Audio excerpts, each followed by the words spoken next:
Welcome to the Life's Best Medicine podcast, where we are finding hope and healing one episode at a time. No appointment needed, no rubber gloves, and no copay. Just a healthy dose of life lessons to help equip you for this wild journey we call life.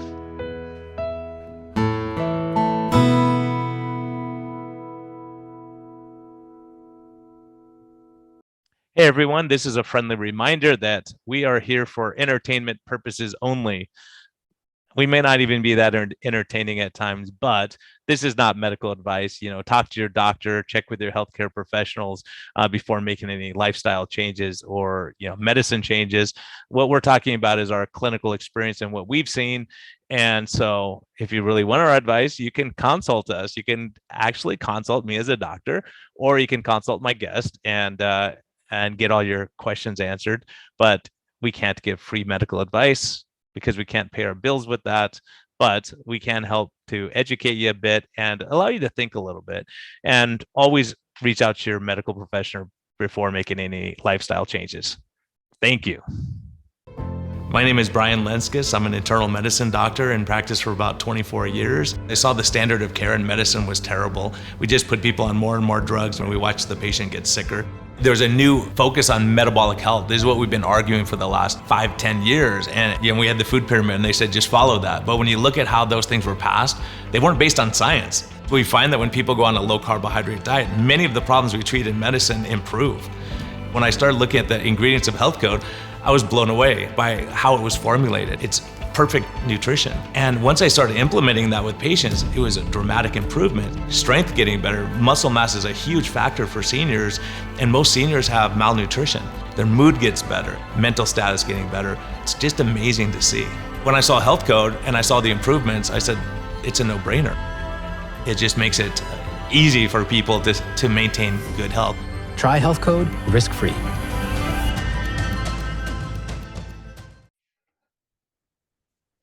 Hello and welcome back to the Low Carb MD podcast and Life's Best Medicine. I want to have this guest on both so people can hear his story, what he's doing. He's a real PhD in social psychology, and his story is kind of crazy. I'm really looking forward to hearing about it. And you're an Arizona guy too, huh? Yeah, are you? Yeah, I'm in Prescott now. I share time between San Diego and Prescott, Arizona, and you're Oh, down I was south a in bit. Clarkdale a few weeks ago. Oh yeah, Clarkdale. Yeah, Yeah. great. I almost went to Prescott, but decided not to. You could have came visit me. Joe Duarte, welcome, man. So good to have you. Thanks, Brian. I'm happy to be here. Yeah, sorry Tro's out. He was at a conference. He was like tied. He was speaking right at this time. So you're stuck with me. So thanks so much for joining me. Tell me your story. Let's go back. Like, how did you get into social psychology, and what did that road lead you down?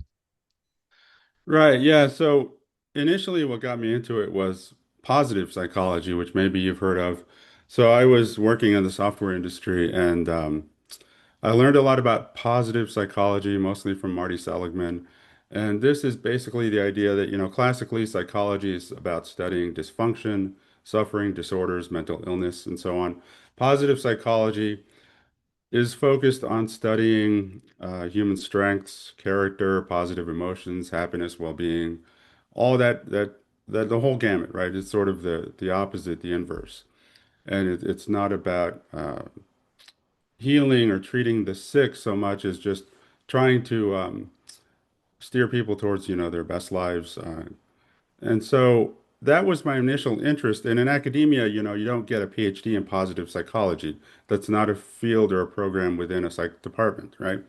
So most of that research is going to happen in places like social psychology, maybe some clinical or developmental, maybe cognitive, but I think social psychology would be kind of the most natural home.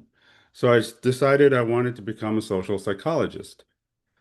And I did what I needed to do to do that. So I got a BS in psychology. Then I went to grad school at UNC, transferred to ASU. And in grad school, in academia, getting the doctorate is when I really hit this amazing reality of the extreme ideological bias of not just academia, but of psychology, of social psychology, and just all of the psychology programs. And it was pretty extreme. I mean, I was denied admission to the University of Arizona social psych PhD program because I criticized Jimmy Carter on my blog.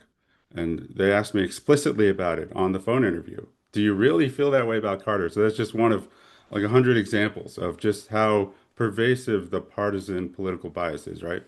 Luckily, I got into better programs and that was whatever. But that was like an actual phone interview, asking me about my feelings about Jimmy Carter on for a PhD program in social psych, right?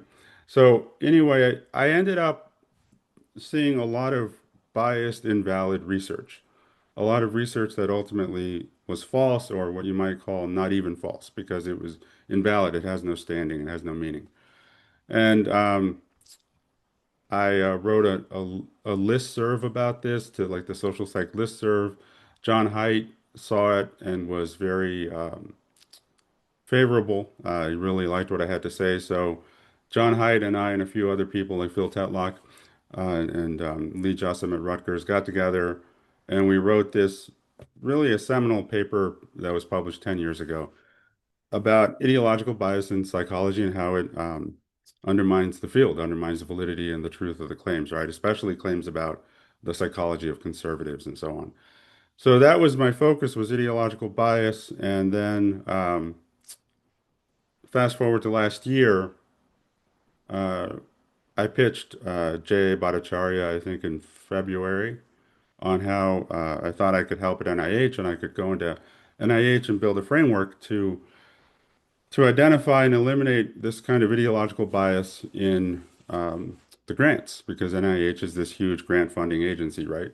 Across, the health domains, including a lot of social science and psychology research, but also some of the health research had political ideology embedded in it in a way that invalidated it. So I pitched Jay, and then ultimately, we talked on the phone and so on, and I was hired. I started in May as a contract senior advisor uh, in the office of the director, so reporting to Jay, and started building out this framework. I was working remote. I was in California at the time. I was going to move to Bethesda. I was thinking about it, but the lack of feedback from Jay, basically Jay ghosted me after I started. So that felt wrong. I didn't feel like it just didn't feel like it was there was any commitment to it. So I didn't end up moving to Bethesda. I ended up moving to Tucson. And so I built out this framework, identified hundreds of invalid, bogus grants. Like there'd be like a grant about how microaggressions, quote unquote microaggressions, drive black people to smoke more marijuana, right? That's an active grant. That's active right now. Today, it's active at NIH. It was never canceled. No one ever tried to cancel it, right? And so eventually, after the biosafety team blew up, I don't fully understand what happened there. The team that was dedicated to regulating or ending gain of function research, that team blew up in September, and then a few weeks later, all of us contractors in the office of the director were laid off, and so nothing ever, as of today, nothing's changing at NIH. They're still funding lots and lots of ideologically compromised invalid grants like the microaggressions thing or the one in San Francisco where they're taking minority kids, no whites allowed, to parks in a really deranged bid to lengthen their telomere or to reduce their telomere erosion, right? Telomeres erode over time. These are basically markers of age in a sense. So the idea is that systemic racism makes minorities' telomeres erode faster, and that if you take them to parks and what they called healing in nature, the telomere erosion would slow down. And that's over, I think, $3 million so far, and they published nothing. So the NIH is still funding all these grants, and that's what I wrote about that I think came to the attention of Tro and you guys. And there's just this ongoing issue with the fact that unlike NSF, which seems to be doing a lot better on this front, NIH isn't really changing, and they don't have a framework to identify this stuff or to cancel it. And also, the big kind of unexpected thing I discovered is what's missing at NIH. It's what's not being funded, and that I think might be more impactful than even these ridiculous grants about microaggressions and smoking pot and so on. is that NIH isn't directing any money to very obvious things, like, for example, white males can commit suicide at much higher rates than any other group except for American Indian males. So that's the group that commits suicide at the highest rates, and white males are right behind them. And it's several times the rate of women. It's a male suicide is a much bigger thing than female, and especially white and American Indian males. And you would think, well, that's an obvious area of research for the National, Institutes of Health, which is this flagship agency that would, if anyone was going to research it, it would be them. They've got nothing. There's nothing on it. They're really not interested in white people. I mean, they have the same kind of racial, especially white males. There's this bias, there's this ideological bias that I'm sure you've run into the last 10, 20 years, where everyone counts except white males. And I think that's really grotesque when you're talking about things like suicide rates, right? And they're also missing something that was a really promising emerging area of research, maybe up until about 2010, which is the health benefits of religious faith, prayer, um, church attendance, right? Church attendance is like this basket full of things that, you get social support, right? So we know about social support driving, health outcomes, but church attendance brings social support, it brings communion, it brings, elevation, moral elevation and all this. So you would naturally want to study to see if there are downstream effects on health. And we were studying that until about 2010, but now there's nothing at NIH, and all the research on the benefits of religious faith and commitment and so forth and practice tend to be conducted in other countries abroad. So there's notable research on the effects of Muslim prayer, for example, a salat. And so these researchers in Turkey or wherever are doing it, they're moving forward. But in America, we've got nothing. And that's a pretty major thing to miss when you've got still a majority of people who are religious. A majority might even still be Christian, in fact. So these are big gaping holes that they're not looking at while they look at the effect of microaggressions, which is a white person denying that they're racist, for example, is a microaggression. And they're looking at that on how it makes, black people smoke marijuana. That's pretty ridiculous to be diverting money to that and not to all these men who are killing themselves and some of these, other issues that can impact, health long term. Yeah, these are super huge topics. We have two I have two podcasts. I'm part of Low Carb MD and Life's Best Medicine, and a lot of people, when we talk about their life story of changing their lifestyle, for instance, they'll say I had a religious awakening, or my faith got me through it and that helped me Hmm. like get on the right path, God taught, whatever it is. And people go, we don't want to hear that, don't talk about that. So Life's Best Medicine, we talk more about these kind of faith things. So my listeners on one end are going to go, yeah, we hear this all the time, and on the other, but really we can't, being a doctor, we can't factor out the importance of social support in heart Right. attacks, strokes. Loneliness is one of the biggest indicators of dying, and then we lock everyone down, and we see the ramifications now. No one's really going back and looking, go, what kind of ramifications do our seniors have? I'm telling you, I had seniors that the only time they saw a human face is when we did a Zoom meeting like this, because no one was allowed in. I wasn't allowed into their facility. They would knock on the door, drop off the food outside, and they go, wait 30 seconds, you can get back in your room, don't talk to people. That's how they live for like 6 months at a time. And you go, wow, how does that affect? Especially these seniors had, a lot of them had hearing problems, and people are wearing masks talking to you. You have no idea what they're saying because you can't read their lips to help you. So these things you're talking about are critically important. And it just reminds me, going back to a place called Rosetto, Pennsylvania, back in the day, when they look up, these guys have the lowest heart attack risk. And really, it was social connection they had. The grandparents live with the parents. They go, you guys go out to dinner, we got the kids. And they were having less heart attacks, even though their LDL cholesterol was high, even though they, were smoking and, hanging out and playing bocce ball or whatever. There was Yeah. this Yeah. social cohesion, and what you're talking about is so critically important, but no one wants to study that. Yeah, and they did, 15 years ago, it was an emerging area of research. It kind of intersected with what I mentioned earlier, the positive psychology angle, right, that Marty Seligman wrote about, and all these researchers, and moral elevation and so on. But it seems that as the left radicalized in the last 10 to 15 years, that kind of thing got driven out of NIH. So what do you think? I mean, for me as a doc, I know during COVID lockdowns and all that, Dr. Bhattacharya, I was like, wow, like this guy's like legit. When he takes over, things are going to change. And that was probably your perception also. Like in the last administration, like this was not going to be heard. So he listened to Right. initially. Do you think he had the right intentions? And I don't know him personally, to be honest with you at all. I know what I want to believe. But do you think it's just too much of a bureaucracy? It's too big. There's too much power at stake that if you say, let's start getting rid of these programs, then you're a fly in the ointment, basically. Yeah, I'm not sure what happened there. I think he did seem interested in doing it right, and like you said, but I don't want to spend too much time on it. But the ghosting thing was so strange that I feel like that's a mystery in itself that would have some explanation. I have no idea what the explanation was. But the issue with the grants with Jay and NIH is that one issue is that he seems to be getting really bad advice. He seems to be getting bad information. So he thinks that he can't cancel these grants that were uh, there are the grants that I found, which is a whole separate issue, and that's bigger. But So once they're before I funded, it's too late. They've already well, earmarked that what money. happened was that Doge came in early in last year, right? And they canceled a bunch of grants.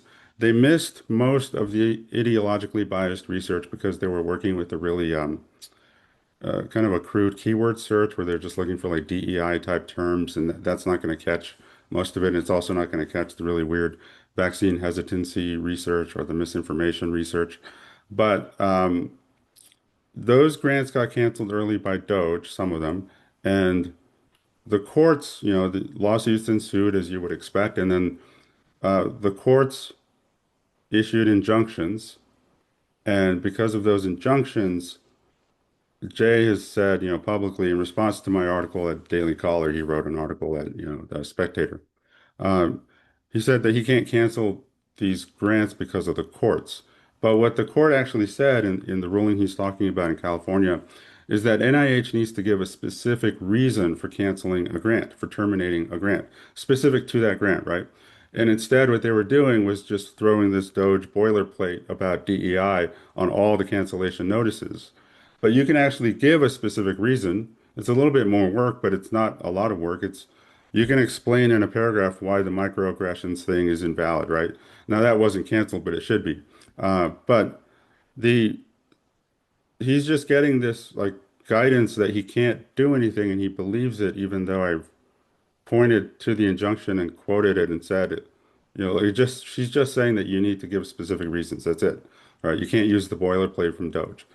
And so he thinks he can't uh, cancel recancel the grants that were already canceled by Doge and reinstated by the courts because he's not reading the injunctions himself. And this is a page-long injunction, right? This is really short stuff. I think people should just, in general, engage with reality more directly instead of relying on second parties or third parties to tell you what something says, right?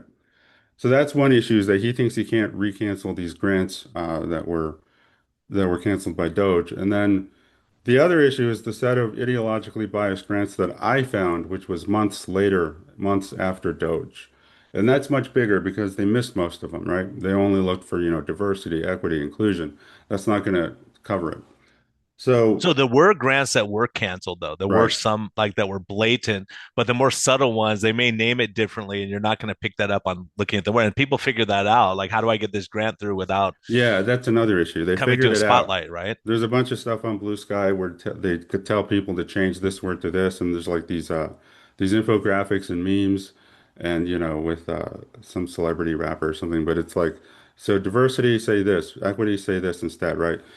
So they were really keen on DEI terms, and the administration in general has been really focused on DEI, but that's missing a lot of the ideological bias. There's a lot more to leftist ideology than DEI. And also, like I said, it there's a grant that is, for example, that was trying to indoctrinate people. They actually call it inoculation to persuade people who are depressed and suffering from anxiety to get the latest COVID booster. right? So it's a grant at CUNY. I read that grant that you shared with us, and Yeah, it's yeah. mind blowing. So they've got, like you saw, they hired actors to create these videos. And so they create a video where an actor is playing a doctor and a patient and all this. And the participants' task in the inoculation arm, as they call it, is to watch those videos. And the videos are, the doctor persuading a patient to get the COVID shots, the latest boosters. And And this was that, later on too. These studies were like 23, 24, right? yes, yes. And it was So just this published isn't 25. 2020 when we didn't know. Right, right, right. And they've got, their sample is 18 and over, and the median age is like 40, 41. So that's like that kind of bias where it's a new bias. It's sort of a newly acquired dogma that doesn't make any sense that everyone should get this new or experimental pharmaceutical product, and that's just it. Like, there's no explanation, there's no discussion, there's no wait, what for? What is it? What's the risk benefit? What do I care about COVID? I mean, what if I'm 18 or even 40? No, probably don't. So uh, it's just amazing that they would have this premise that they want to persuade everyone to get the shots, and of course they want it for 6-month-olds, right? And that's not something you're going to catch with the Doge DEI search, right? Because it's not about diversity, equity, inclusion, but it's an ideological bias that needs to be addressed. And I thought that NIH wanted to address that. Now that grant is active, but it's no longer getting any money. So I'm not sure what it would mean to cancel it at this point, but they'll probably get more money. They'll probably reapply. And that there are grants like that, and there are grants that treat things like COVID lab origin, as misinformation. So there's researchers who study misinformation. That researcher, in fact, he did a separate study where he used one of President Trump's tweets from 2020. I think it was October or something.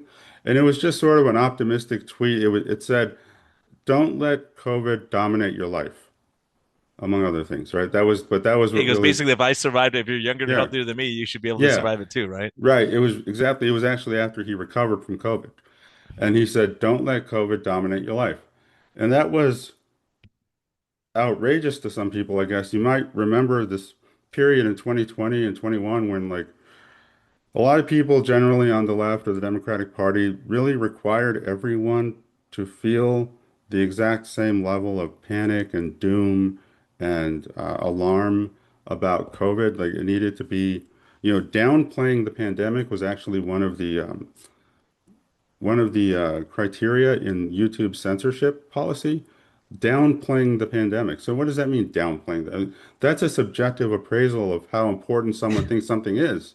You can't treat that as misinformation. That's an opinion Well, it's downplaying, crazy, Joe. I'll tell right? you, life's best medicine was taken down 4 times. Each time was taken when it was taken down when I was talking to another doctor about what they were actually seeing in clinic and had documentation of it. No one called and said, "Let me see your record." See if they didn't like what we were saying, and Huh. now it's all factually correct. I mean, all these things there's nothing I said back then. I go, yeah, I want to walk that one back because we knew what That's we were crazy. seeing.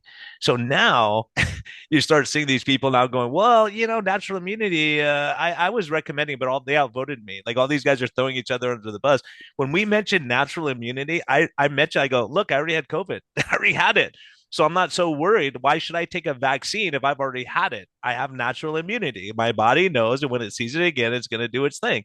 So they did a study in Orange County, California, where 85% of people who tested positive never got symptoms. So what the hell does that mean? It's either a bad test or they had previous immunity already. So you mean all those people had to get vaccinated? Didn't make sense. If you have a scarce resource, it's common sense, right? Some of these things you're talking about are Hmm. so common sense, and you go, wait a minute, let's just. But if you quit in California, and you probably know this, they passed a thing called AB 2098, where they said if any doctor says anything bad about the vax, we'll take their medical license. Right? These Hmm. doctors are 500,000 in debt. You think they're going to speak out and lose their license? Like they go, I'm just going to shut up. I'm not saying anything about what I'm saying. So it caused a perfect storm. And like the most troubling thing that you said so far, I mean, it's a lot of it's troubling, but the most troubling said when you said they're still doing gain of function research, and all these guys say, nope, there's no such thing. We're not doing it. Right. It's Right, just right, right. incredible. Yeah, and it's crazy that this whole misinformation, uh, industry of academic researchers purporting to fight misinformation is really chilling and Orwellian because they don't even try to confirm or determine whether something is true before they just call it misinformation. They just get that from the media or something. So that guy just got refunded by, another 500 grand at UC Irvine to study misinformation, and he was calling COVID origin, COVID lab origin that came out of the Wuhan Institute of Virology or whatever. That was misinformation that he was trying to police, and that Donald Trump's tweet saying "Don't let COVID dominate your life," which is not even a factual statement. It's sort of a recommendation, an opinion, a philosophical view, whatever. He treated that as the basis of a whole study where they wanted to show that people on Twitter, as a result of that tweet, took COVID less seriously. That was their measure of how they interpreted comments as whether they take COVID seriously enough or not. And it was Well, it's apparently a like that bad study thing. you said, Joe. Like when I looked at it, the scripted thing is the doctor's like, how come you didn't get your vax? Well, because, I'm kind of waiting and I'm looking. Well, you shouldn't do your own research. Look, do you love your grandma? That kind Oh of stuff. God. If you love your grandma, then of course it's the right thing to do. But what if it doesn't? Then he goes, you're 100 times less likely to get hospitalized. Based on what? Based on what? It's all Oh, I propaganda. dug There into was no that one. data on that. You saw that. I dug into that. That was that. I asked Joe Freeman about it. He couldn't come up with anything to back that up. I don't know where they got that claim that they put in that. It's the same place they got 6 feet apart, wear two masks. It was all BS. That's why when you see people who got, like, as a matter of fact, I had Peter McCullough on the podcast. 17 seconds, YouTube took it down. How in the hell can you listen to an hour podcast, hour and 20-minute podcast in 17 seconds? It went up, went down. My What guys did called they me and go, take hey, they down? took it down already. I'm like, seriously? What And was it? everything he said was factually correct. And so you look at that and you go, wow, the Huh. the censorship. Plus, you have these, what do they have? The not the community note guys, but the fact checkers go, no, not true. It's not true. Oh yeah, it How do was you know? What are you insane. basing that? Show the data that is not true, right? Yeah, So yeah. that's why it's frustrating because all these things anyone who has any background in immunology, and most of us med students got like one class on it, have no freaking clue what you're talking about. And so that's why, when you start looking at this, you go, gosh, dang it. But the bias, I'll say, just recently, there's that you saw this interaction when they asked the gynecologist, "Can men get pregnant?" And he goes, "Well, that's a microaggression, and you're being confrontational." It's like, well, can they or not? Just say yes or no, right? Can they? And so and in med school, it's so entrenched too, and it's so hard because you lose your critical thinking. Go, okay, what am I seeing? What are you telling me? What am I seeing? And can I assess this and go, well, I think you're wrong based on what I'm seeing. Whenever I give a certain person a certain drug and they have strokes, you go, yeah, I don't think it's safe, even if you say it is. Right. Right, So right. it's such a hard thing. And so, Joe, what do we do, man? What do you think is how do we fix this system? Mm, well, it's a big, big system. It's a bunch of systems combined. But it's really disturbing that healthcare there was obviously this systemic bias against reporting, talking about um, side effects of the shots, harms of the shots. And that made me feel terrible for people who suffered them. Like I remember the story by Ann Bauer up in Minnesota that like she had a side effect of the shots apparently that was already documented as like I think in postmenopausal women or something. And her doctor just shut her down and told her that if she pressed the issue, she was going to fire her as a patient. So she had to go to a so-called red state, as she put it, to get actual, healthcare from a doctor to take her seriously about her symptoms. And that just to me is awful. That drives me nuts. What are these people talking about? Like it's brand new. We don't assume we know nothing. Don't assume you know everything. We cannot know the long-term or even medium-term effects of anything new by definition, right? We can't. There's no way to know. And you You have to can't be give open-minded. that's why when I got the letter from the medical board in early 2021 saying if you say anything bad about the vaccine, it's safe and effective and we have enough data to prove that, I'm like, it's been out for a month, dude. Like Yeah. all you Yeah, guys it are was threatening brand my new. license if I say I don't know. I told my patients I don't know. I don't know the long term. Here's what I'm told. Here's Right. the data. Here's lipid nanoparticles have never been used in humans before. All these things, I don't know though. Here's the potential dangers. Here's the potential benefit, right? And let's Yeah. talk about it. And but if you talked about even in California, they were sending fake patients into doctors' offices, and if you said, "Yeah, I don't believe masks work," or "I don't think that this is a good idea," you don't need to be 6 feet apart. There's no data. You'll lose your license. They'll put you under investigation. That's why I got licensed in Arizona. That was my Right. transition. AB 2098 gave me that Yeah. saying, "Look, I can't risk losing my livelihood, right? I Yeah, mean, that's crazy. That and just in our job, we have to give risk versus benefit. So I go, here's the risk, here's the benefit, your choice." And yeah. that's why the mandates were terrible. I spoke out against the mandate because I go, you should have a right. If it's 1 in 10 trillion chance you die of this thing, you should have a right to say, I don't want it. I don't want to take that 1 in 10 trillion chance. And we Right. know it's much Right. higher than that. But you know what I'm saying? Is that's our job is to our patient, not to make the governor happy who doesn't have a medical degree. And that's why it's frustrating with the stuff you're talking about. Like even going back, you saw these politicians where someone said, all lives matter. And they came and apologized. I'm so sorry I was callous by saying that. It's like, do Oh, Filipino lives not matter? Do gay lives not matter? Do dwarf lives uh, not matter? Everyone's life matters, right? By saying yeah. that I was mean, politically incorrect. a And little you could kid be got in fired for trouble that. for that. A little kid got in trouble for that. That was a big case in the courts for saying all lives matter. Like a little kid, like 5, 6, 7 years old, on, I don't know, on her lunchbox or some. It was a. It was in California, of course. She got in trouble from the school, and she lost. They lost at least at this stage. It was terrible. So to They say pro all lives matter is Yeah, controversial. Isn't that? It's literally. just to me, Yeah, it's like you look at that and go, I was taught all lives matter. Like as yeah, a yeah, doctor, even if I yeah, don't yeah, like you, your life matters. I got to save you. If you're an enemy combatant and you're in front of me, I that's my job. That's what I do. yeah, yeah. It's been something we didn't even have to think about before, right? It just was understood, assumed. It wasn't controversial, and now all of a sudden it is. So we have a lot of work to do. I mean, to answer your question about what do we do?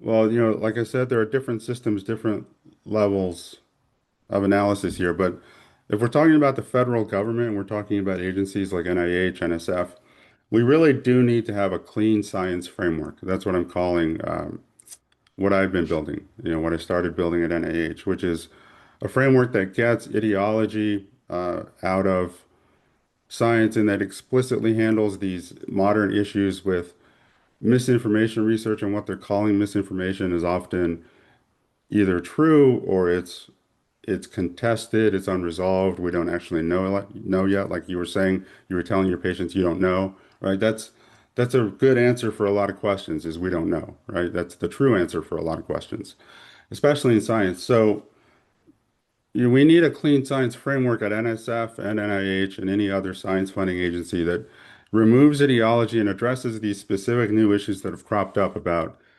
so-called misinformation research and the really weird vaccine hesitancy research. It's so, what a strange concept, like vaccine hesitancy. Okay, I mean, if you were looking at hesitancy for the polio shots or for, some of the, the classic vaccines that, babies get or something, that's one thing. If that's like a new development or whatever, fine. If you think there's a problem with measles, fine.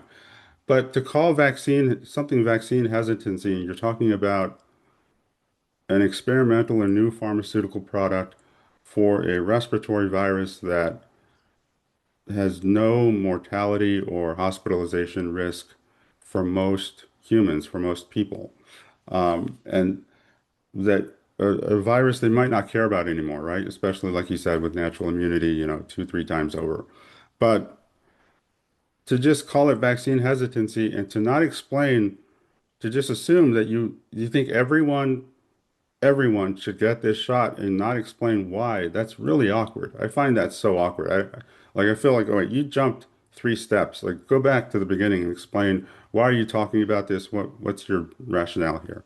So we need to explicitly address that because there's just all this interest in that at all these different universities, right? And they're using our money, they're using taxpayer dollars Yeah, to and the do this frustrating really thing is, weird research.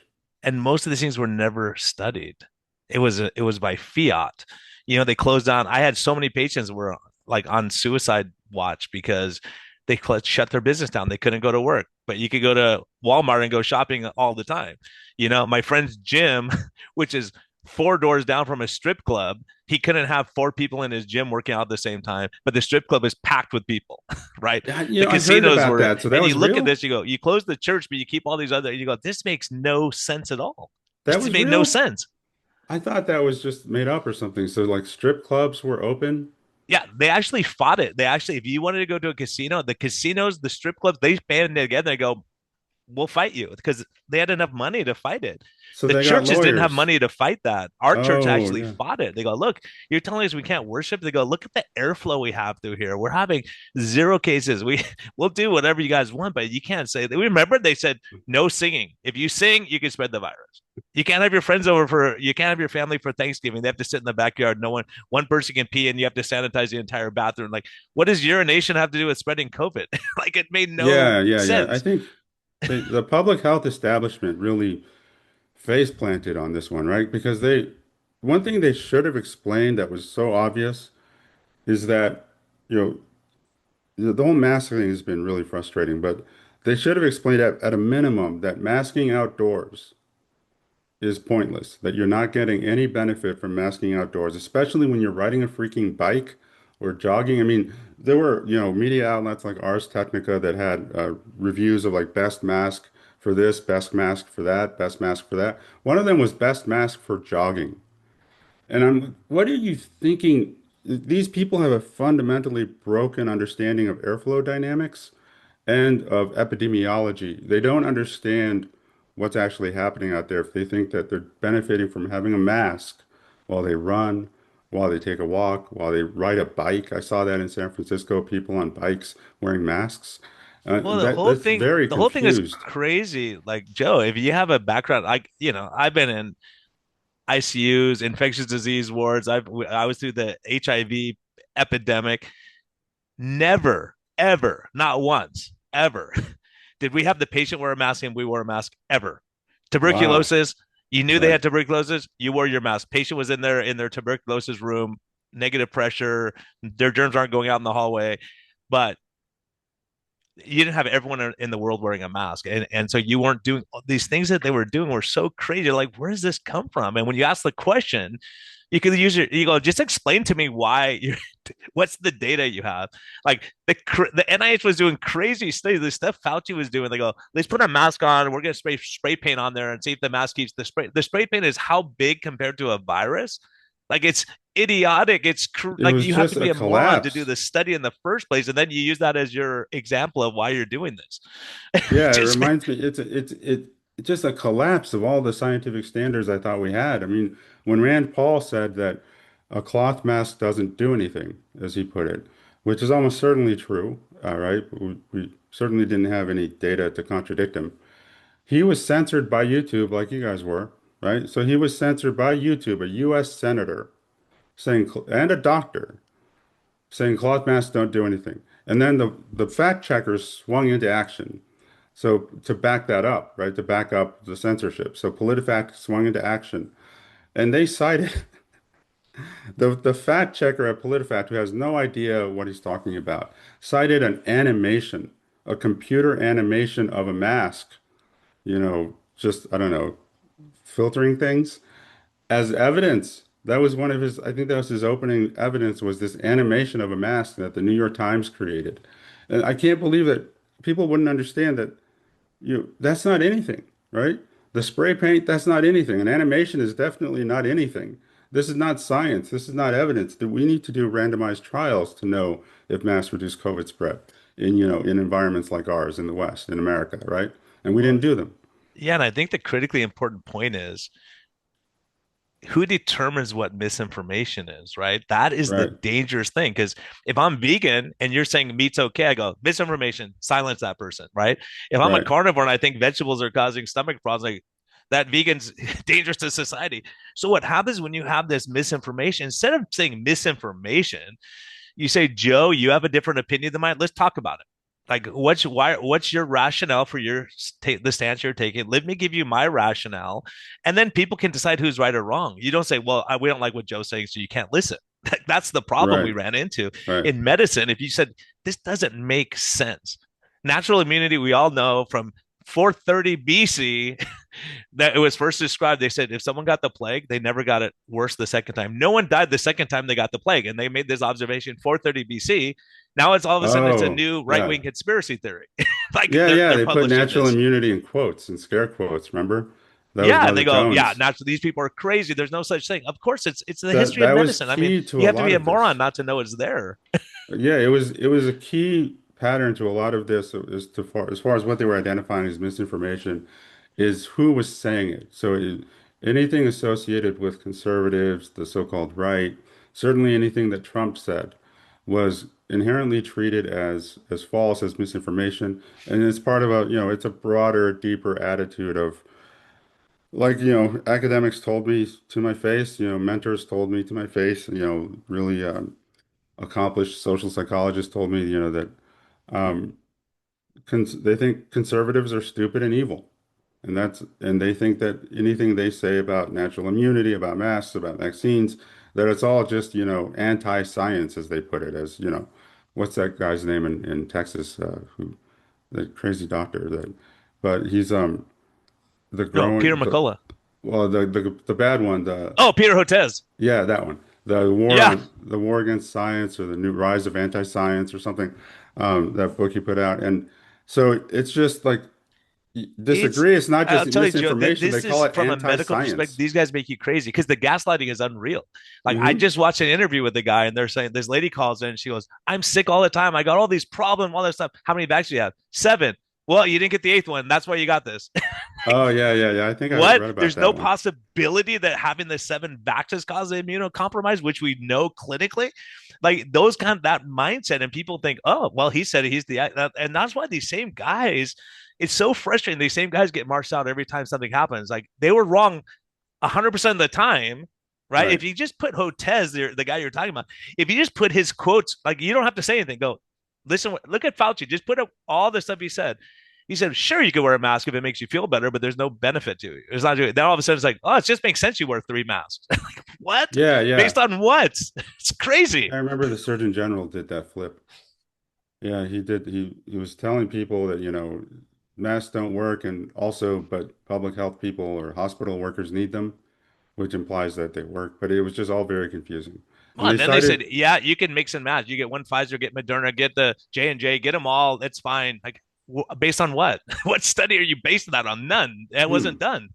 So yeah, that these was kind of wild. things, and when you see it, you go, you step back.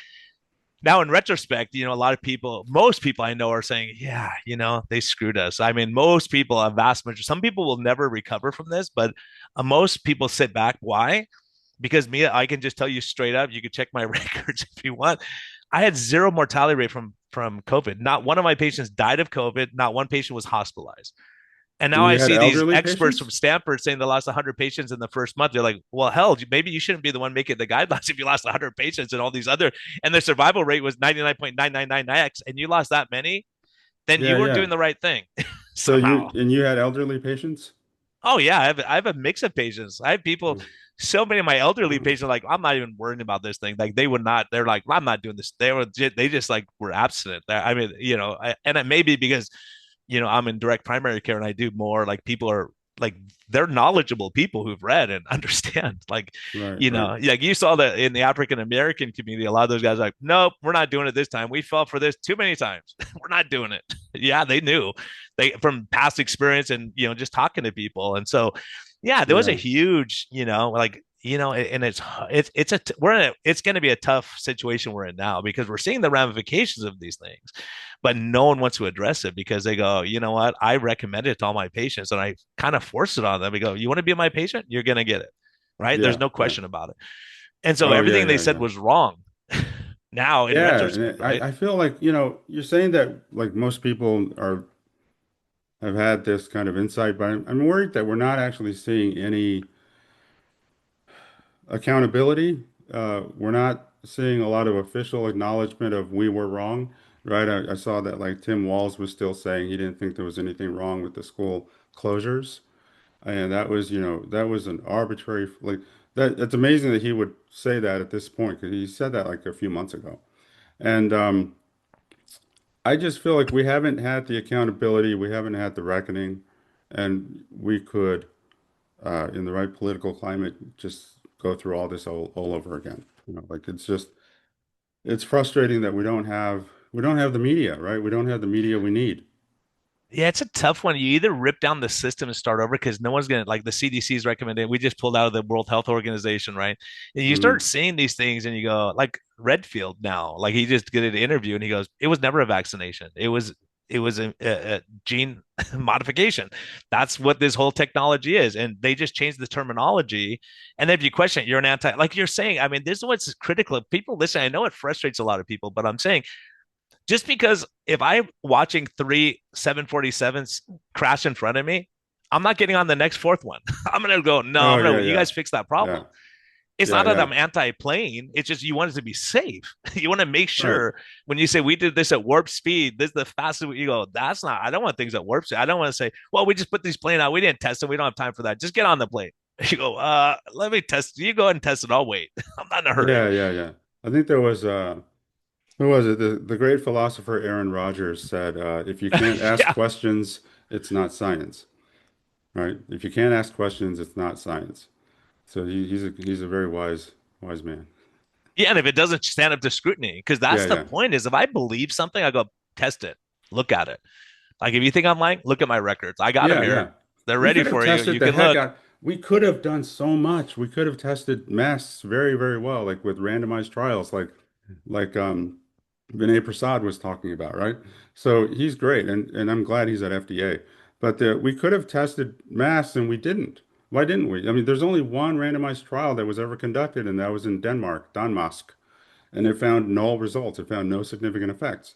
It's actually even nuller than reported because if you drill down to the diligent mask wearers, it's even less of an effect, right? It's even less significant. So Well, then that's you go, all what we ever about did. microplastics you breathed in? What about carbon dioxide? What Yeah. about there's so many factors you have to Oh yeah, look yeah. at it from a big perspective. Anything you do, it's like, I tweeted about this a long time ago. I said, look, my job as the doctor is if you ask me, Brian, should I jump out the window? There's a fire in my building. Are you on the first floor? Right? Then it's Right, probably right. reasonable to jump out. If you're on the 48th floor, you don't jump out the window. You assess it and say, where's the smoke coming from? Oh, someone burned their toast in the toaster. Then you don't jump out the 38th floor window. If there's a fire everywhere, you Right. go, you know what? I'd rather go that way than burn to death. Right. So you Yeah. have to assess it. And I think they were telling doctors, don't assess things. Just tell everyone to do the same thing. Everyone jumps out the window no matter where they're at and what the situation is. Yeah, yeah, that's what Offit was saying about his conversation with Fauci, right? Offit is that virologist, isn't he, or something, or immunologist? And he was saying that, like that the vaccines should have been targeted to, vulnerable groups, elderly or something. Same thing that Jay was saying and the Barrington Declaration was saying, right? And Fauci said, but no, we need to keep it simple and just tell everyone to do the thing, right? Yeah, and that's Binary. Ovid's story now, right? That you look and you Yeah. go, did really? Like you didn't fight very hard for that. If you know what Yeah, natural, he yeah. was saying I natural was immunity, people surprised. already had it, Yeah, right? yeah. He seems pretty crazy a lot of times. So I was confused by that story too. But The it's story is he really, I'm telling you, these guys are I'm watching one by one, these guys are all saying Fauci's saying, I never told people to lock down. Where did they get that from? Like we just decided as a people to lock ourselves down and we decided that we have to wear 6 masks. You were saying it. The people were yeah, yeah. scared. So people when they're scared don't go, wait a minute, does this make sense? Like you're scared. And anyone who said it, and this is, and I've talked to so many scientists about this. Anyone who said anything bad about the vax, you're taking my freedom away because I'm never going to leave that my cellar until I have a vaccine. Oh, yeah, you're bringing back bad memories. I So if forgot you see about that. something Yeah. bad, you go, hey, anyone who stands against that is a bad person because we're never going to get society back unless you, I mean, it was sold for people. Like when you talk about vax hesitancy, should I be hesitant if there's a problem? Yes, because I want to think about it a little bit. Right. I don't want to just jump in.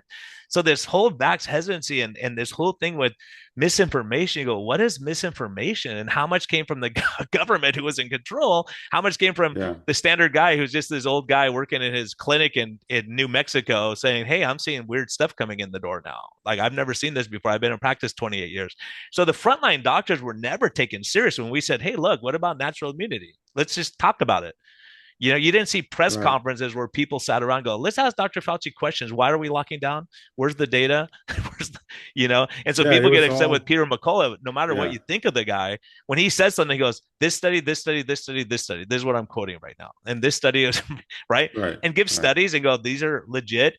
You could look at the study. They could all be bad studies, but what happens is a lot of these guys, they sit in a room and they all write a paper and they all refer to each other's paper. Oh, yeah, yeah, including that COVID origin one. Yeah, the COVID origin. You look at it when you go, what's the odds?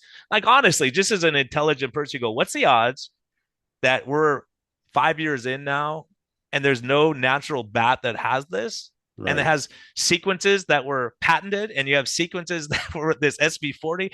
The scientists know who know. They look and they go, it's impossible. It's like the equivalent of seeing you're walking on the street and you see an elephant that has a bear's head and a chicken's feet and a monkey's, you go, that just doesn't happen naturally. There's something, it would right, take millions of years of evolution for this to happen. And right, you look right. at it and go, well, what's the odds? Should we at least discuss this? Right. And now Yeah, Fauci's yeah. saying, well, I never said it was bad. I never like I never said that. Oh, we have the video, sir. Do you want to see it? So it's a tough one now for us in retrospect. But I see what you're saying is like these studies, like you look and you go, how much money are we wasting on studies? And plus, if you're Fauci and you're the head of the NIH, you control all the purse strings. So if you don't go with my agenda and study what I want you to, no money, no funding. Good luck living, Yeah, and the right? studies matter because they end up shaping narratives, right? Because a lot of these studies will be amplified by the media. So the results of a study, say on misinformation, that like for example, when Elon Musk bought Twitter, someone put out a study, some people at MIT and Yale. They suddenly the day his purchase was official, right? It was announced as official in April of 22. They surfaced this working paper study showing that claiming that conservatives post more misinformation than leftists. And the day it was announced, it was focused on Twitter. And it was a completely false, made-up study where they counted links to the Daily Wire as misinformation, links to the Federalist, links to any conservative website were like categorically misinformation. Nothing was actually evaluated. No, they didn't actually find or try to find any misinformation. It was just if you cite these sources, that's misinformation. But if you cite CNN, New York Times, MSNBC, that's not misinformation. Right. So that was the study. And they dropped it the day his purchase was announced to try to undermine, because they already knew by then his goal was to reduce the censorship of non-leftists basically on the platform. And all this stuff we're talking about with misinformation and vaccine hesitancy, I mean, it's all driven by politics. It's not just spontaneously emerging. It's all about partisan politics. And it's really unfortunate that we have this very divided, polarized country politically where whether you believe something, it depends on who says it, on what political side they are. And that's disastrous for science, for And health, for really, not only medicine. that, it's how many people say it, right? There's something, and Right. it's crazy. It's called hyper reality. One of my friends was talking about, but really, if you see something on CNN over and over and over again, like he was talking about his mom, he goes, "My mom was so convinced all the hospitals were flooded." He said, "My sister's a nurse, my brother's a doctor, my Oh, brother-in-law is a in the medical field, and they're saying our hospitals are empty." And the mom goes, hmm. "No, no, they're all overflowing. Yeah, They're all yeah. And it, overflowing." And she that no matter what they told, they go, "Mom, I was just working last night. It's empty. It's half empty our hospital." But no matter what you say, she saw it on CNN, so it has to be true. You see and the the if you the post the counts go truth, up. if you Yeah. posted the truth in a lot of cases, that got censored. Right. So like if you were Oh, for trying to sure. say, right, so I got shadow banned on Facebook because not only were the fact checkers, purporting to check, someone's claims like Senator Rand Paul, right? The fact checkers started fact checking journal articles, brand new, peer-reviewed scientific journal articles. So that journal article by Levy, who's now involved in, I think at the CDC or something, that talked about, emergency cardiovascular events and trips to the ER after a COVID vaccination or something. It was about Israel, right? And it was a study, it was just a little study showing that maybe there's something there. I don't know that it really panned out in the end or if there was much follow-up. But it's just, science is like building a wall, right? It's just brick by brick. You need to have all these people looking for what's there. And this was just a brick. It was just a typical study where, look, we see this possibly increased, trips to the emergency room after, the shots were rolled out. These are the numbers and so on, right? And, we'll see, what happens in follow-up. So that study is at one of the Nature journals. The URL is literally nature.com, yada, yada, yada, right? If you post that on Facebook, I think they don't do it anymore, but at the time, if you posted it on Facebook, you got dinged and they flagged it. It's a scientific journal article at nature.com, brand new peer-reviewed journal article. And some lay fact checker, some political person at, this was at Lead Stories, I think, and then someone in India. Yeah. Facebook was letting random foreign news websites censor us. So, Yeah, a lot of these guys were from China yeah. censoring what we're saying in the US. Oh It's yeah, it was crazy. crazy. This was like an Indian site, and her debunking wasn't a debunking. It was just some random writer in India, and she said, "We need more data." Okay, well, that's fine. That's what the authors also said. They need more data, but that doesn't make the journal article false. That's just a desire for more data.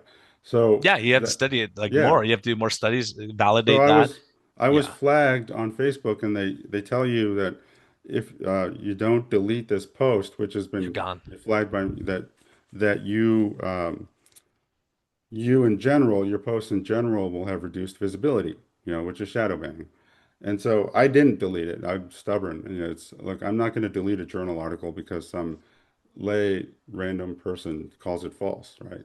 So, that dramatically reduced my engagement and my visibility on Facebook, along with one about climate science, another journal article. So that really messed me up, and it's kind of sad because think about the pandemic where a lot of us were sort of isolated, locked down, or workplaces were shut down, people were working from home. I was at home, in California during 2020, and you're kind of isolated already. So what have you got left? You got social media, right? The way you connect with people in this world, especially during the pandemic, is through social media. And that's your family, your friends. Facebook is more like personal, right? It's more about family and friends. And they were taking that away from me too. So it was like the middle of the pandemic or something, and I'm kind of isolated, kind of depressed, and they're taking away social media too because I posted a journal article at nature.com. Right? And that's crazy. And it's almost Yeah. malevolent. That's crazy what they did. Well, and it was crazy. Not only that, I'll tell you, the other crazy thing is people who were vaccinated were complaining, and their post would disappear immediately. I would see it go up, down, up, down, up, Oh down. yeah, yeah, yeah. And so Brandy McFadden and I had at least 8 people who were back because I want to talk to them and go, "Are you nutty? Is this real? Is this made up?" And when I started talking to the people, I was like, "There's no doubt in my mind. These are legit, like active people, nurses and doctors, and people who are they're not out just to try to make notoriety. People lost their kids, stuff like that. When you see it, go, that story needs to be told. So we told on Yes, Life's Best yes. Medicine, and it got taken out for misinformation. It's like their story's misinformation. How can it be if it's their story? They may be Right, wrong, they may right, be saying it wrong, but that's their story nonetheless. If you were running triathlons 2 weeks ago, and now all of a sudden you're a quadriplegic, then maybe that, like, they're not making that up, probably, right? And we right, have right. documentations. And Brandon McFadden, the only reason I reached out to her initially, and she's had multiple issues because her whole story was documented on the news. They studied her and they figured out like what happened, and her the timeline. It all fit perfectly, and she's a reasonable person. When you talk to her, you go, "Look, I'm not suing anyone. I can't sue anyone. I'm just telling you what happened to me so other people know." But those stories were Right. quashed, and then it was fact checked, and it was taken down, and you couldn't, like this whole misinformation thing is so dangerous because if I'm a racist and I start saying all this racist stuff, you go, wait a minute, Brian, look, all people are the same. And then people are going to go, Yeah. yeah, Joe's reasonable. Brian's an idiot. Right. So we should be able to have enough common sense. We Right. can listen to two sides and go, yeah, that doesn't make sense. Like, debate lab leak, natural, show your data, and, Right. Right. there's other right wingers who go, anyone who wants to defend vaccines, let's have a debate. No one takes them up. Steve Kirsten goes, I'll give you $1 million for half an hour, $1 million Oh, just to wow. Wow. prove me wrong.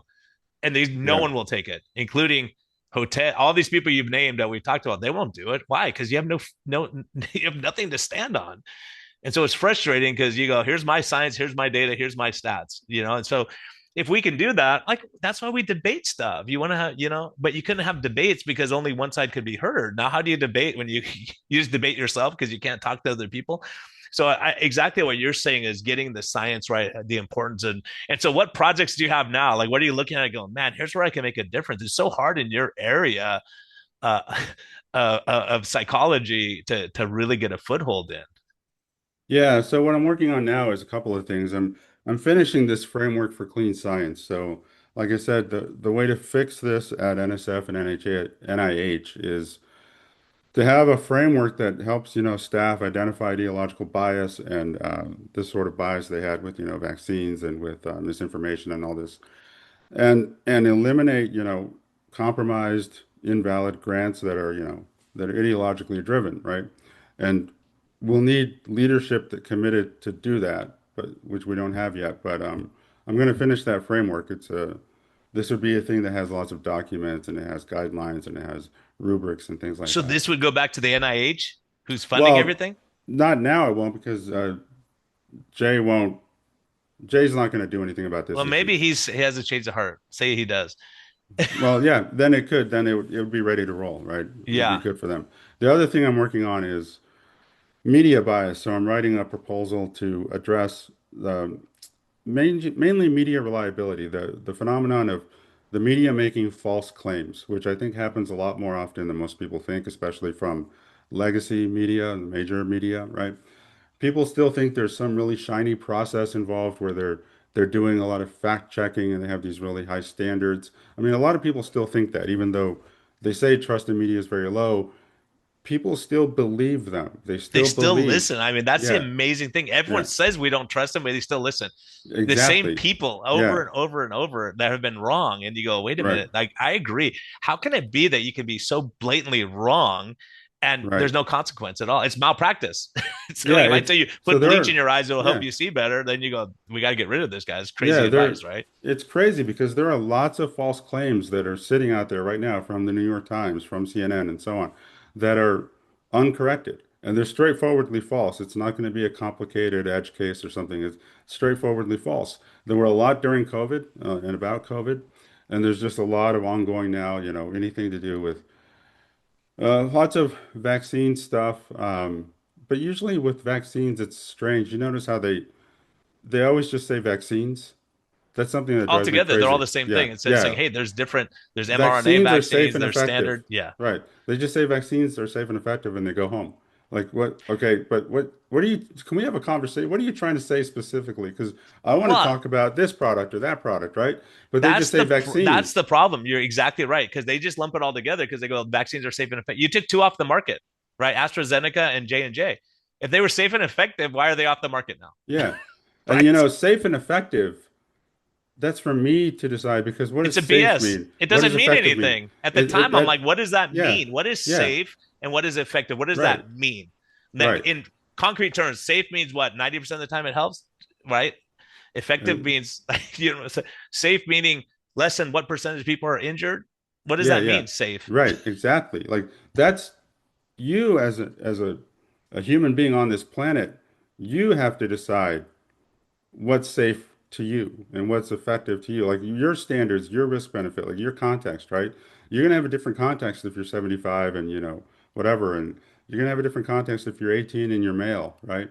And you're gonna have different health statuses and just life goals and things where you're willing to tolerate certain kinds of harms, like maybe a 4-day bout of COVID versus, the risk of this or that, right? That it's ultimately the individual's decision, right? You just It's have to not have the something, information to be able to make that right? decision. You need the information to make that That's decision, right? informed consent. Like a person who, wears pants and is a grown up and, Yeah. can just run their life, right?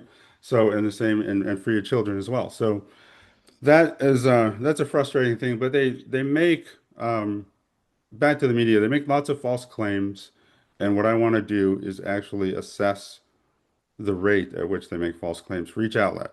So I want complete data collection, all their headlines, all their articles, and I want, say for a year, and I want to actually be able to determine their reliability rate and compare it to other outlets. We need that info. This is the richest country on earth. We have this GDP of what, over 30 trillion, and we don't even have, no one has done this. No one has assessed our media reliability. That's crazy. We don't know, how trustworthy these outlets are, and we're not like tracking and holding them accountable for false claims. And we need to. We need to really expose, okay, look, the New York Yeah, Times because the is damage less is done. reliable. Once you say that, a lot of people are going to believe it without Right. looking ever. And that's the thing I'm telling you. When people will ask me questions, I'll go, look, listen to this video. It's an hour long. This guy goes through every detail of the risk and the benefit. And they go, I don't have time for that. I don't have time for Right. that. Like, it's Right. your life. You should take Right. an hour and look at what they're saying and what the Right. data shows. And so, yeah, you're right. It's so frustrating because, if they say it on The View, people believe it because Oh God. Whoopi Yeah. said it. You know what I mean? She doesn't have a medical degree, but I had people quote them. I'm like, oh my gosh, like I Oh can't, I can't God. really help you That right would be now. a nightmare. So Because yeah, what you're doing is so important, and I would love to connect because one thing while we're talking is just in my mind. I don't know if you've followed it all, but Jessica Rose and Kevin McKernan, they've been dealing like they get stuff published, like they've done tons of work with DNA, with vaccines, and all this kind of stuff. They're super super bright people, and they publish something, and then there's something called pub peer, yeah, and yeah. like one person can do 100 complaints with aliases. It's one person with no scientific data. Now this says we're retracting that paper. Now you got to prove that it's factual. It was factual. Here's all of our data. Here's everything. You look at it, and they go, no. Now we got to do that, and they put them through this whole hell of proving that what they're doing is legit, even though they have it all documented already. It's already been peer reviewed to Oh, get yeah, there. yeah, yeah. So That's once it's awful. published, these guys attack it, and it's like a small group of people, and they all have uh, unusual financing that are, Oh, you probably know where the oh, financing is coming from, but it's always one way though. Like you're saying, it's only if someone says vax are safe, no one says, oh, we're going to question that. Say we want to, no one says that. But if you say there's a problem, now it has to be questioned, it's getting retracted. And there's I mean, I'm glad I'm not in science like that because that it's a nightmare dealing with that. So you spend weeks and months trying to prove what you did was legit because some yeah. random person who doesn't have to disclose who they are makes a complaint. That It's was like horrible. I mean, it's have you maddening. heard? It's maddening. And so that's something that would be really interesting for you to look into. I'd be glad to connect you and just see if you can help them and they can help you, Yeah, because yeah. it's a wild situation. And the FBI is actually investigating, but we just talked about this morning. She goes, it's probably the very last of their rungs of stuff to look at. Like it's gonna take 20 years to say, oh, you know what, you were right after all. It did happen. Did you hear about what happened to Dr. Eitan Haim in Houston? With the cancer data. No, Dr. Haim is a surgeon in Houston, and he was at Texas Children's Hospital.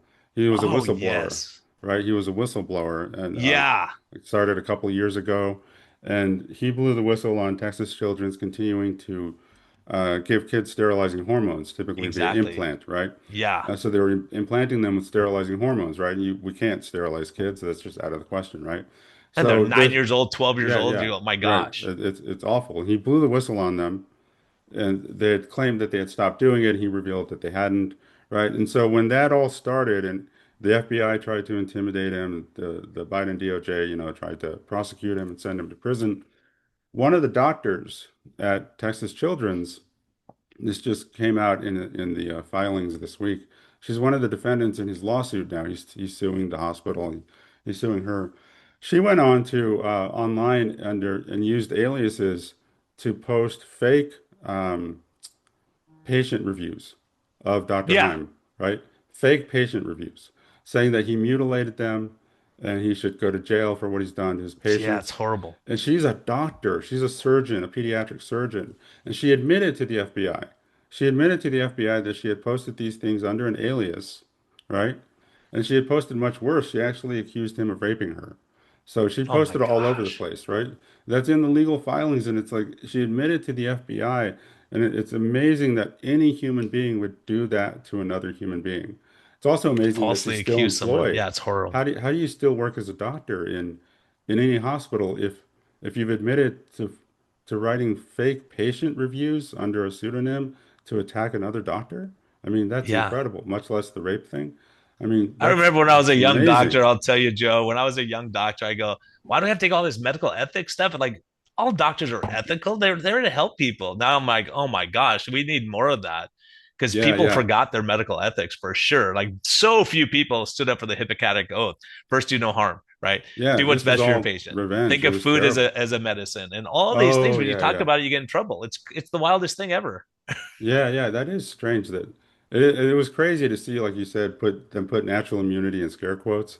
Like we just made Like we up this just freaking made it concept. up. Yeah, yeah, like it hasn't been like we it's I could have swore the people who put it in scare quotes, like that writer at Mother Jones, Yeah, like yeah, mother. Yeah, exactly. they knew they understood it. Like if you just go back 2 years or something, like in their lives, they understood natural immunity, right? They might You have know, called it and something else, but they that's why it's understood what so it was. frustrating because one person asked Fauci that. Fauci years ago, they have the guy goes, "Hey, if I had the flu this year, should I get the flu shot?" He goes, "Of course not. You have natural immunity." Then they ask him with COVID, "Hey, does natural immunity count?" Oh, I haven't really considered that. We'll have to look into that. Like, Yeah, it was did you wild. forget? Did you Yeah, forget the what CDC you said website six was years crazy. ago? Yeah, it was crazy how It's they handled it. Did you ever go to the CDC website and look at what they were saying Oh during yeah, I mean, it I'm was that's like it's one of those dang. It's like they you were see what they were saying. They go, ivermectin's a horse paste. It's just for horses. Come on, y'all. It's not for people. It's like it won oh the Nobel yeah, Prize for helping people. I use it in Guatemala for parasites all the time. So right, these right. kind of things, when you see these scare tactics, you talk to people, go, is this real? Like, how can they possibly become so strong? And then you like when you see the politics, you realize, oh, that's why the messaging was what it was. And so guys like you have to come along and say, okay, let's fix this messaging and get it. It's a hard thing because you're right. Like, how do you say misinformation other than saying here's 10 studies saying that you're wrong, Right. right? Like, Right. have data. You There can't need to just say be something's standards. misinformation without saying here's why it's misinformation, here's the data, Right. here's the studies, right? And Right. so if someone said, well, the spike protein doesn't stay around, I go, here's 65 that I show are markedly elevated 5 years after a vaccine with no vaccine since 2021. You want to see Right. the data? Right. It's there. You Oh explain to yeah, me why yeah. it's there, and I need scientists to explain it to me. So that's why I'm interviewing scientists. Go, why am I seeing this? It's there. Why am I seeing it? Is it a bad test? No, it's a good test, doctor.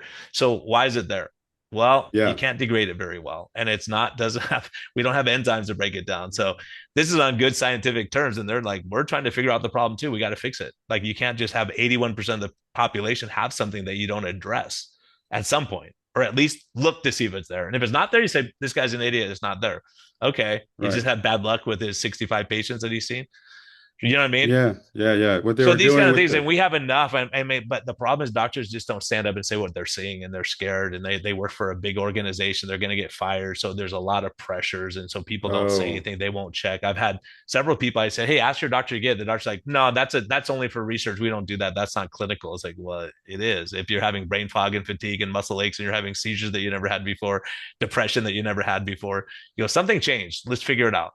so And then we try to do what we can. fewer doctors are in private practice now, right? Oh yeah, absolutely. Most doctors work for like most are employees. So you go, here's what you do, here's the message. Like you said, just like that, what you're talking about, this is the message you're going to give people that they have Right. to do and why. And plus, if you don't get X number of percents, you don't get your bonus, right? You need to push this. So it's a pressure all the way around. I mean, we got to fix the system. You cannot have it. I can't have incentives if I say, look, I have a natural thing. I'm not selling you something. Go over here and get it. If you have a vested interest in everything, if I get paid $20 every time you get a blood count, I'm going to get everyone to get a blood count. It's human Right. nature. Right.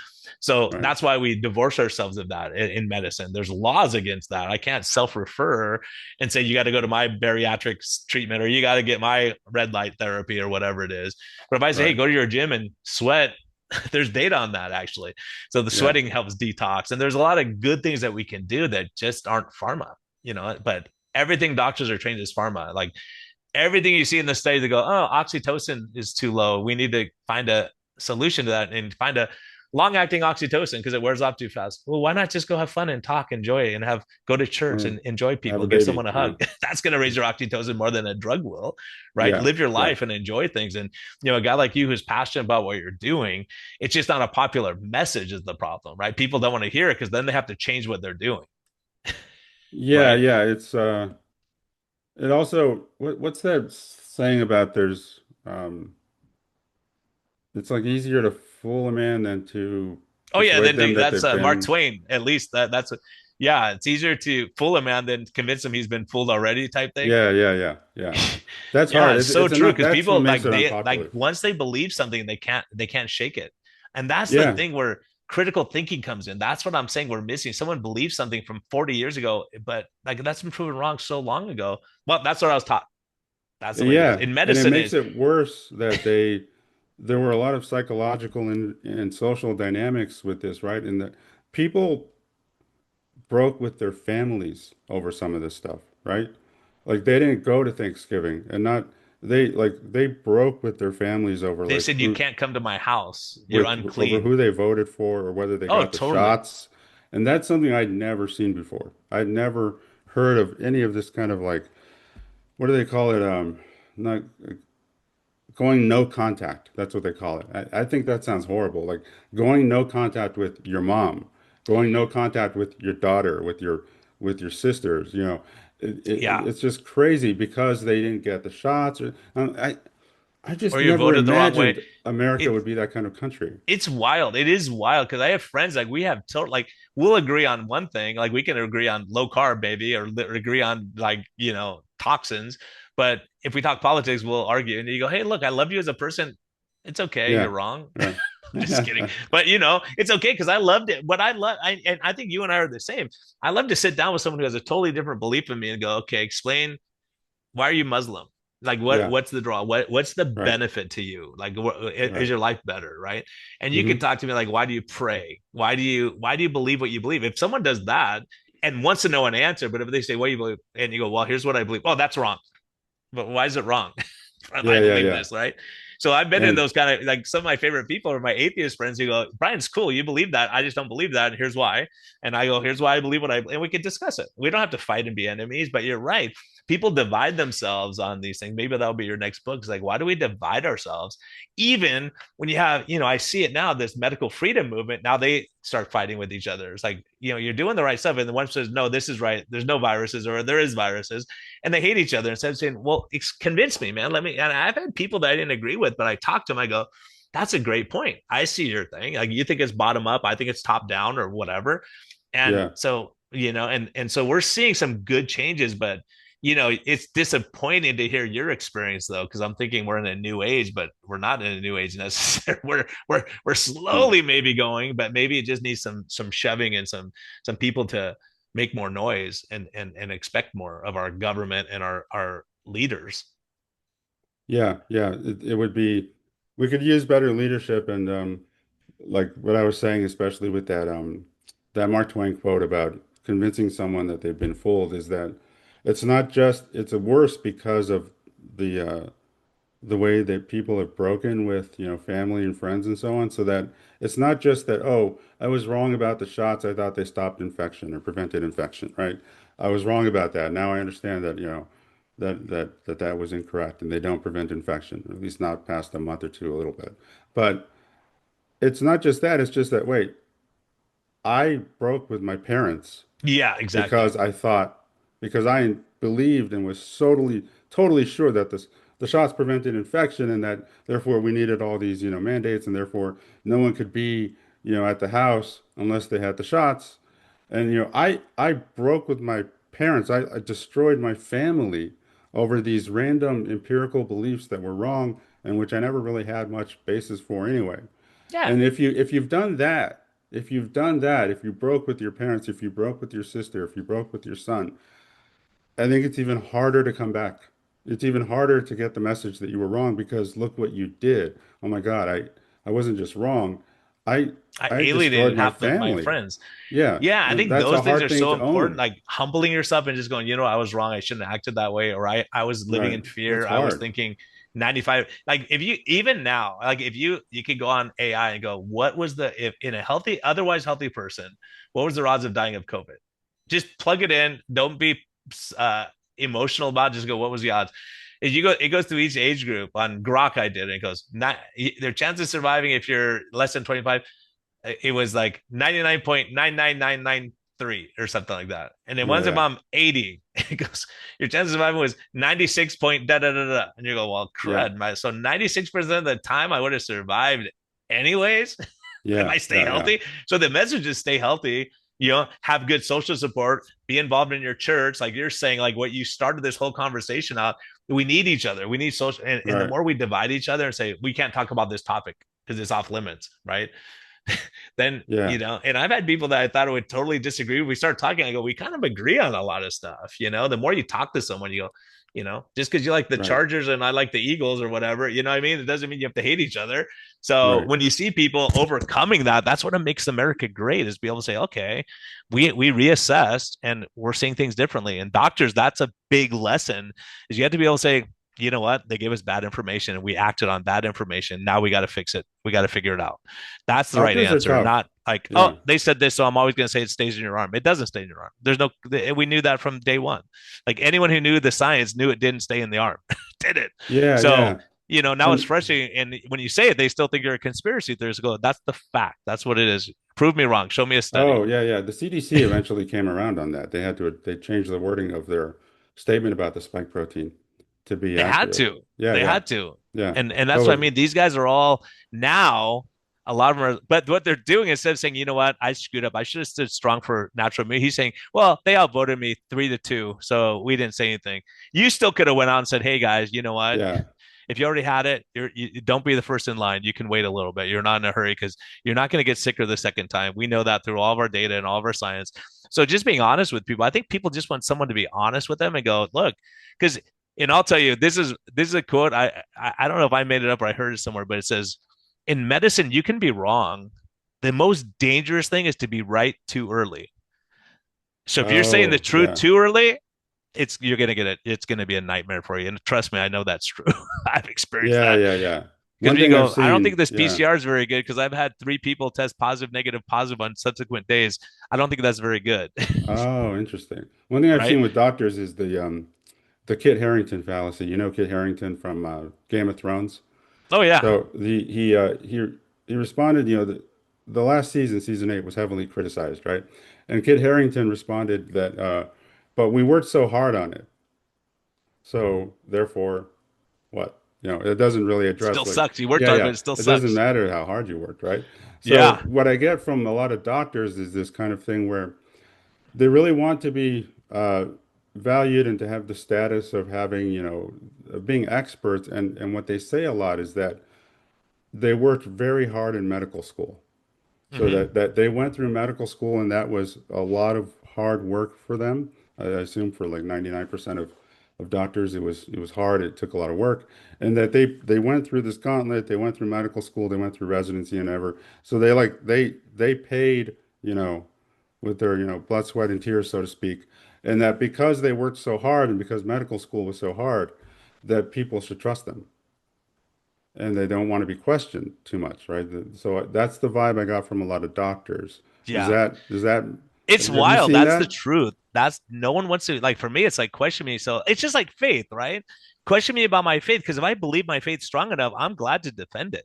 Because I Right, believe it so strongly that I right. can defend it. But if my faith is not very strong and you ask me questions, I don't want to talk, I'm not talking about this. So yeah, the people who really knew what they were talking about, a doctor who like a this is medical advice for everyone out there. I don't give medical advice here, but this is medical advice. If your doctor is offended by you getting a second opinion, then I would find a new doctor, because you get another opinion. Because if I can't help you, I want you to talk to someone who knows what the heck they're doing. Like that's Yes, the whole thing of medicine. I can't fix everything. So sometimes I go, hey, you know what? You got an electrical problem. We got to get you to neurology and figure this out. I can't figure out I don't know how to do that stuff. And I don't do brain surgery. I don't do heart surgery. So these kind of things, a doctor has to be able to be humble enough to go, I don't know. And that's why it wasn't a satisfactory answer. And I would apologize when people go, are there long-term risks of the COVID vaccine? I don't know. right, right. I don't Yeah, know, yeah, but I know theoretically, here's the possibilities that can happen.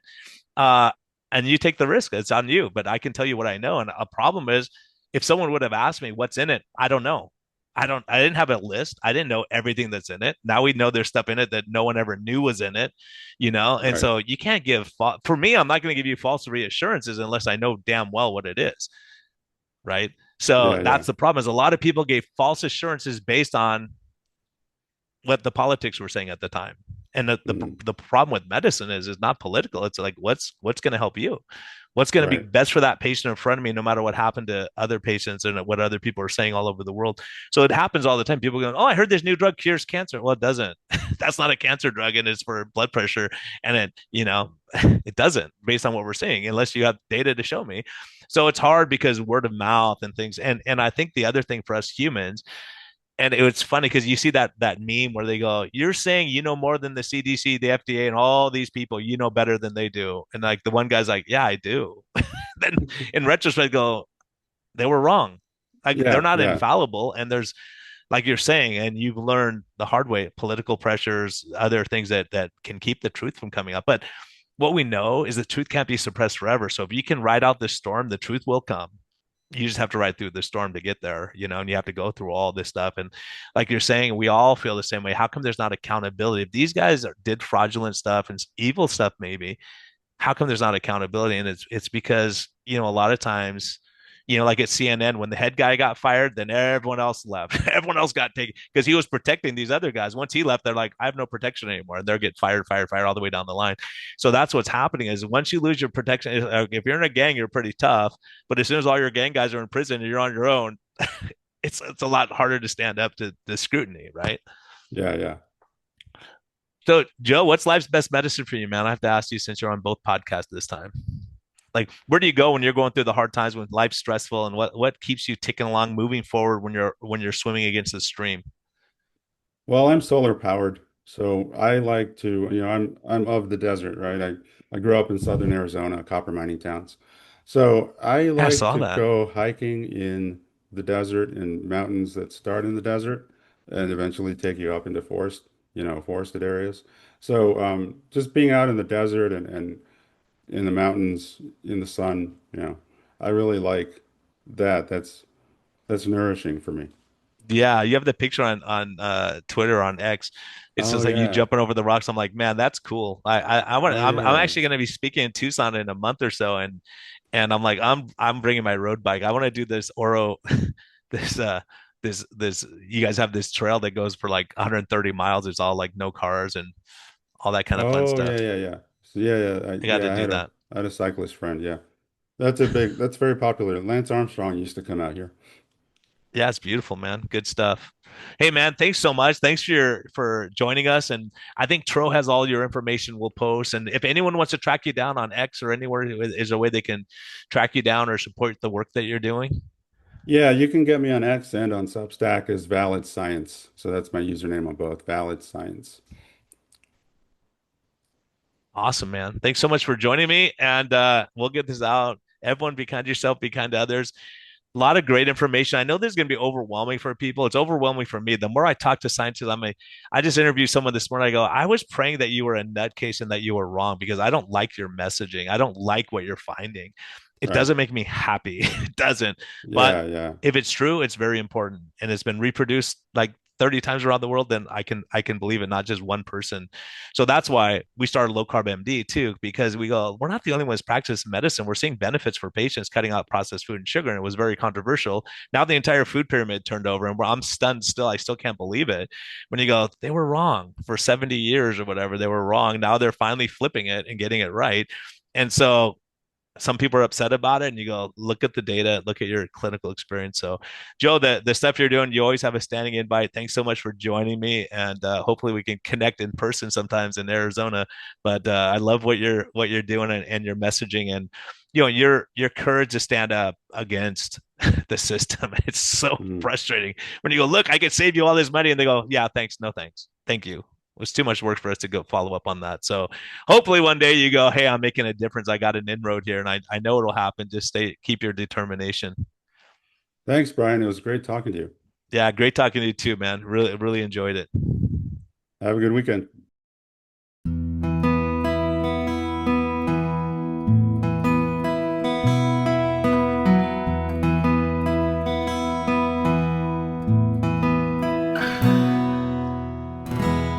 Thank you for listening to this episode. We greatly appreciate your support. We would greatly appreciate a positive thumbs up on all of the platforms like iTunes and Spotify or wherever you're listening. And we just thank you for our Patreon supporters. We greatly appreciate your help in getting this message out. We think there's a lot of important information, and hopefully this helps you. Have a great day, and thank you for listening, and thank you for your support.